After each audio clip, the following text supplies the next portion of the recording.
Hi everyone, welcome to our review for exam 1. I know you're all going to do great, especially because you're going to watch this video. You're going to check all your quizzes. Remember, quizzes, all of those are available for you to look at and see what the right answers are. You know you're going to see those questions again. It's a 100 level class. This is not meant to be impossible for you. So I want you to go, I want you to look at those. You know you're going to see those questions. I'll start here with the short answer. Remember, you're going to be handed the test, and at the very end of it, question 45, you're going to be asked to choose one of these 3 questions to write 3 or 4 sentences about. So you're only picking one. Option 1, what factors influenced the divergent British and Spanish colonial developments? 2, what was the Columbian Exchange and what were its impacts?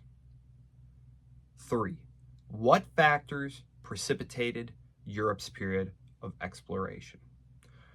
If you're not sure, go back and watch the lectures on these topics. Go back and read Aloso and Williford, their chapter on the age of exploration. So, let's see. Things you will want to know. You will want to know, let's see.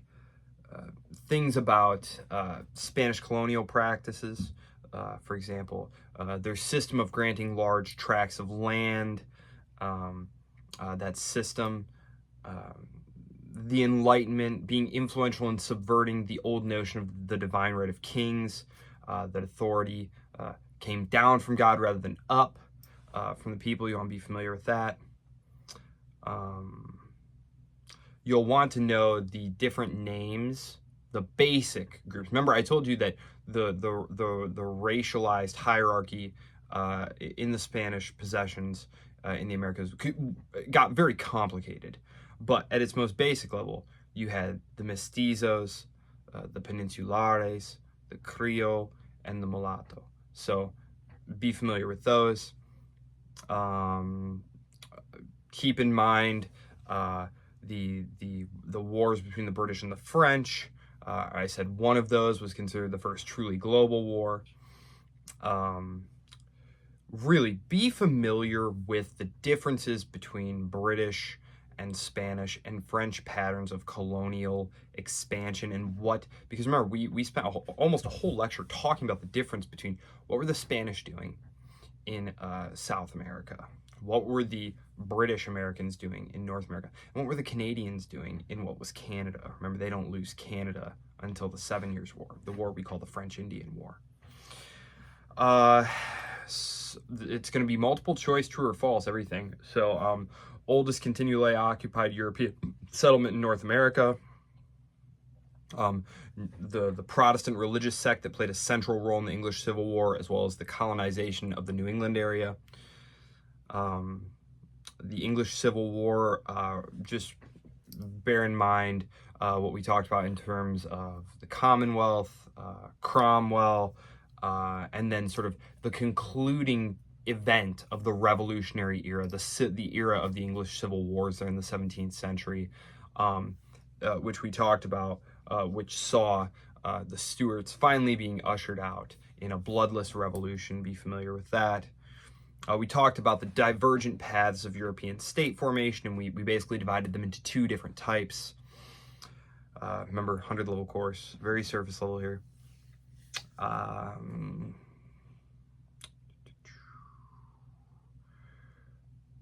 The longest serving European monarch prior to Queen Elizabeth II, different eras. I feel like he should still be the GOAT.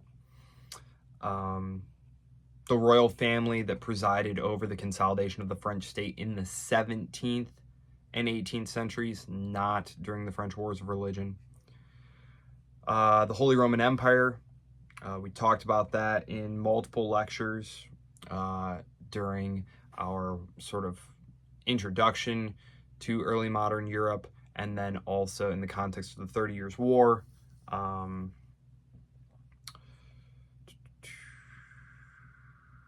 The American Revolution, there are a few questions on that. I didn't go crazy with that one because it's the one event that I know that you got taught in high school and have been exposed to repeatedly.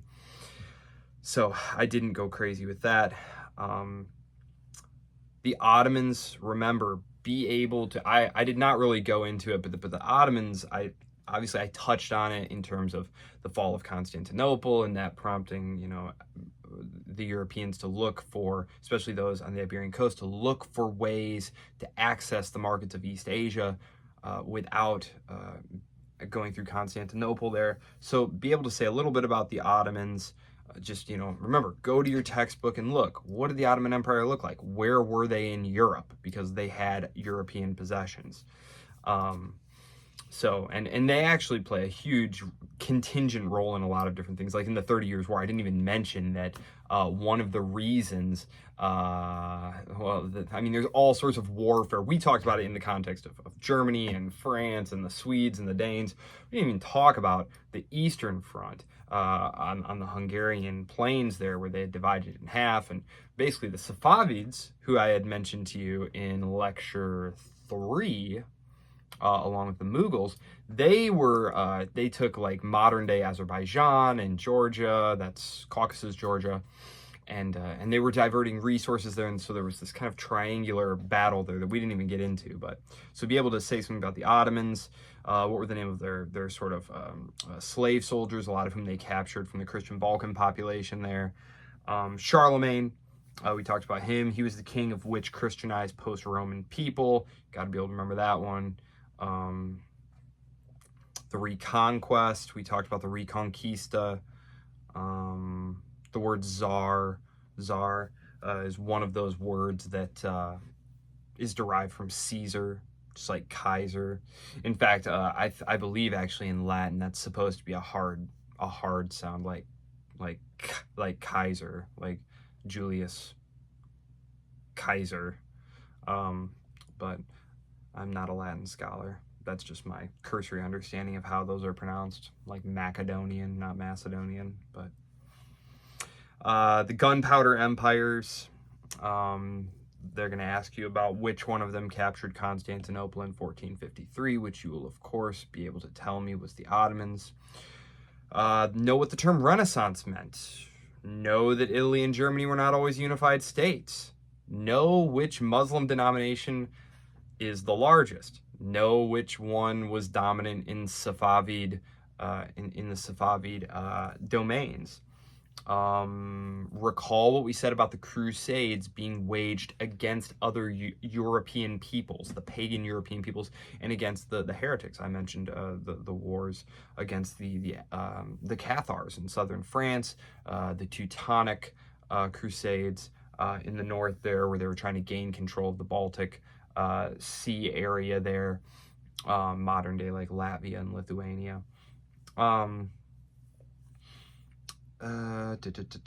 In which century did Admiral Zheng He undertake his major naval expeditions? Remember, this was that kind of contingent moment of history where, for a variety of reasons, the Chinese stopped their deep water naval exploration right about at the moment the Ottomans were taking Constantinople.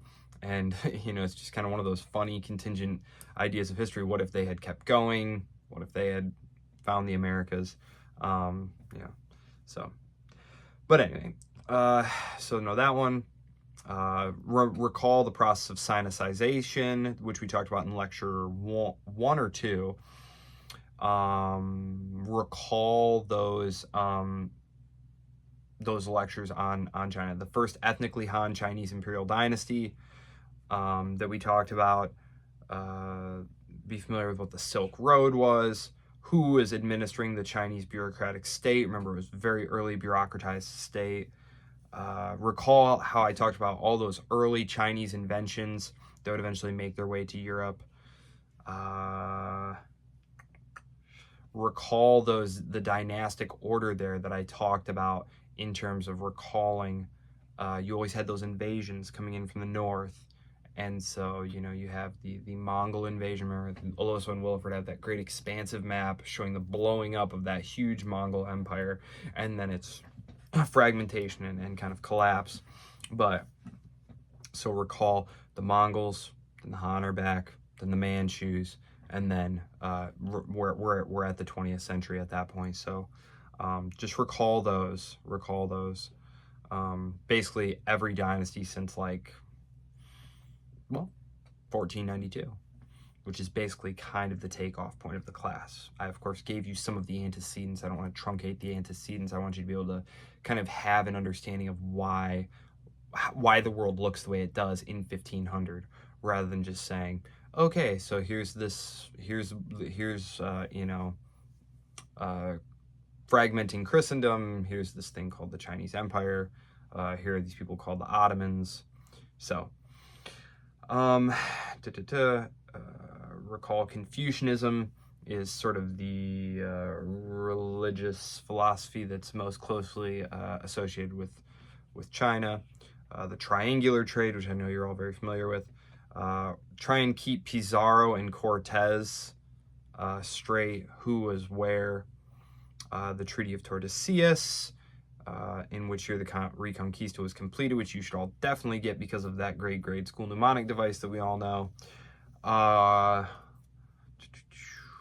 And yeah, that's pretty much it. The extra credit ones, I'm not going to give you any hints about the extra credit. That's why they're called extra credit. There are 4 of them. And they're each worth 2 points. Do take a guess, because there's no penalty for guessing wrong.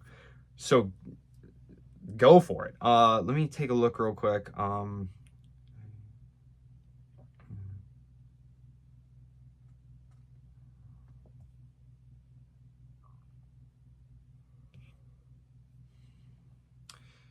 Yeah, I'm just trying to recall. Yeah, so I mentioned each one of these things in class, and they are a bit obscure. They are extra credit questions.